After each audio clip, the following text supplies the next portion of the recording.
छत्रपती संभाजीनगरमध्ये शिंदेच्या शिवसेनेमध्ये उपमहापौर पदावरून नाराजी नाट्य पाहायला मिळतंय। उपमहापौरपदी राजेंद्र जंजाळ यांची निवड झाल्याने नाराजी वर्तवण्यात आली आहे।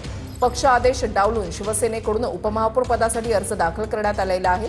त्र्यंबक तुपे, अनिता घोडले आणि अर्शदा शिरसाटांनी उपमहापौर पदासाठी अर्ज ते दाखल करणार आहेत। तसंच जिल्हा परिषदेच्या मतदानानंतर मंत्री संजय शिरसाटांसह सर्व नगरसेवक उपमुख्यमंत्री एकनाथ शिंदे यांची भेटही घेणार आहेत।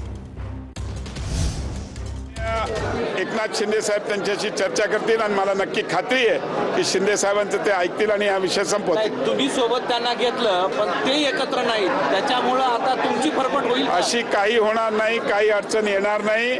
शिवसेना आमच्या बरोबर आहे। भारतीय जनता पार्टी आणि शिवसेना मिळून आम्ही चांगल्या ताकदीने महापौर बसू, उपमहापौर बसू आणि या शहराच्या विकासासाठी काम करू। उपमहापौर पदाची संधी मला दिलेली आहे आणि त्यांच्या आदेशानुसार आज या ठिकाणी उमेदवारी अर्ज मी भरलेला आहे आणि निश्चित मी आपल्या मीडियाच्या माध्यमातून त्यांचं मनापासून आभार व्यक्त करतो।